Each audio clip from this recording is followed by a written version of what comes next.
Bonjour mesdames et messieurs, j'espère que vous allez bien aujourd'hui. Très content de vous retrouver pour une nouvelle vidéo dans laquelle on va parler de l'arrêt Poussin. Arrêt rendu le 22 février 1978 par la Cour de cassation, qui est un arrêt extrêmement important en droit des contrats et qui concerne l'erreur en tant que vice du consentement. Vous savez qu'il y a 3 vices du consentement, l'erreur, le dol et la violence. En présence d'un de ces vices du consentement, le contrat sera nul, le contrat ne sera pas valable. Et donc cet arrêt Poussin, il concerne spécifiquement l'erreur. Et donc, sans plus attendre, on commence avec les faits de l'arrêt Poussin. Alors donc, dans cette affaire Poussin, on a des époux qui sont propriétaires d'un tableau qu'ils pensent être du célèbre peintre Nicolas Poussin. Le couple décide de vendre ce tableau aux enchères et pour ce faire, ils vont faire expertiser le tableau. Mais l'expert va attribuer le tableau non pas à Nicolas Poussin, mais à l'école des Caraches. Donc traduction, l'expert affirme que le tableau n'est pas d'un peintre célèbre et donc qu'il ne vaut pas grand-chose. Et à la suite de la vente aux enchères, on a la Réunion des musées nationaux, qui est donc un établissement public à caractère industriel et commercial, qui va acquérir le tableau pour environ 2000 francs. Donc ça correspond à environ 300 €, et c'est donc un prix qui est peu élevé.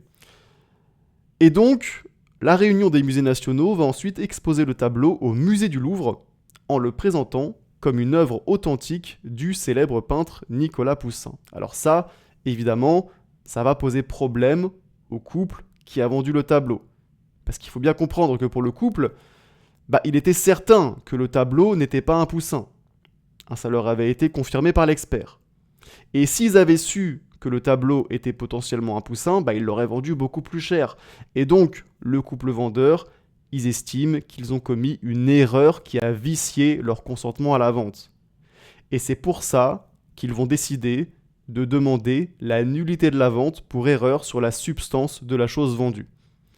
Alors aujourd'hui, suite à la réforme du droit des contrats de 2016, on ne parle plus d'erreur sur la substance, on parle d'erreur sur les qualités essentielles de la prestation, mais donc à l'époque, on parlait d'erreur sur la substance. Et donc, dans un arrêt du 2 février 1976, la Cour d'appel de Paris va débouter le couple de sa demande.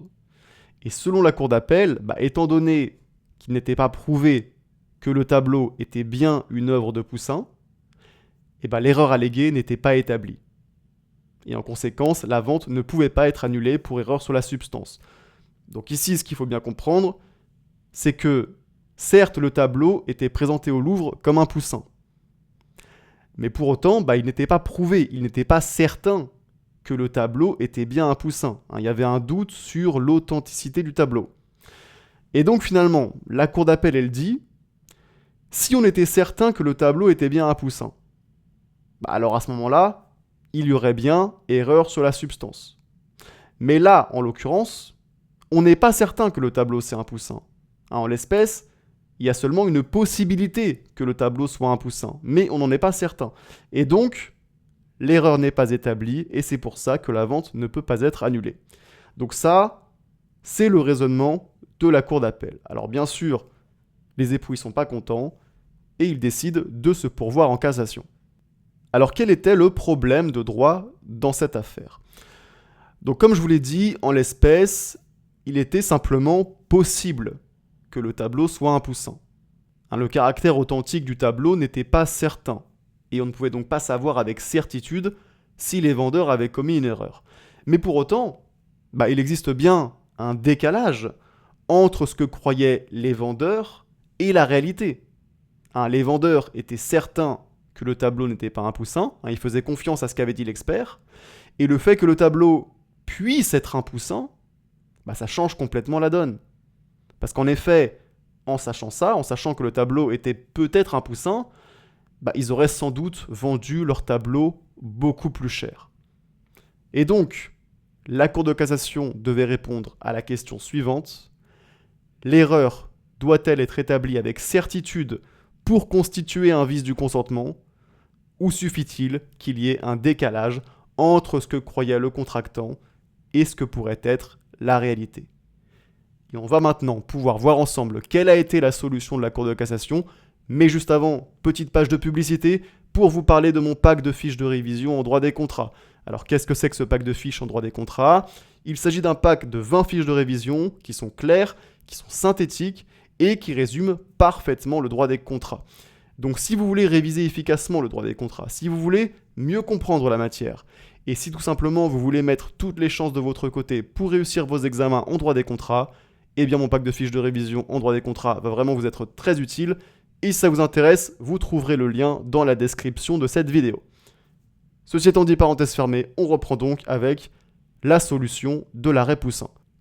Alors dans son arrêt Poussin du 22 février 1978, la Cour de cassation, elle a cassé l'arrêt rendu par la Cour d'appel. Et elle a affirmé qu'en statuant ainsi, sans rechercher si, au moment de la vente, le consentement des vendeurs n'avait pas été vicié par leur conviction erronée que le tableau ne pouvait pas être une œuvre de Nicolas Poussin, la Cour d'appel n'a pas donné de base légale à sa décision. Donc autrement dit, pour que l'erreur constitue un vice du consentement, il n'est pas nécessaire que l'authenticité du tableau soit établie avec certitude. Il suffit qu'il y ait un décalage entre ce que croyait le vendeur au moment de conclure le contrat et ce que l'on sait après la conclusion du contrat. Donc en l'occurrence, il suffit que le tableau puisse être attribué à Poussin pour qu'il y ait erreur de la part des vendeurs.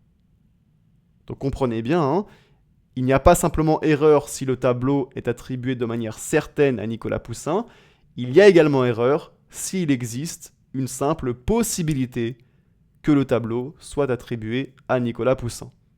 Hein, puisqu'à ce moment-là, il y a un décalage entre ce que croyaient les vendeurs avant la vente, à savoir que le tableau n'était pas un Poussin de manière certaine, et ce que l'on sait après la vente, à savoir que le tableau est potentiellement un Poussin.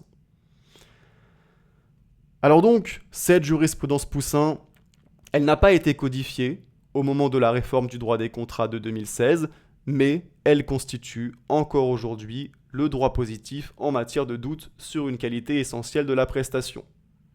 Et donc, encore aujourd'hui, l'erreur constitue un vice du consentement dès qu'il existe un décalage entre ce que croyait le vendeur au moment de la conclusion du contrat et ce que l'on sait après la conclusion du contrat.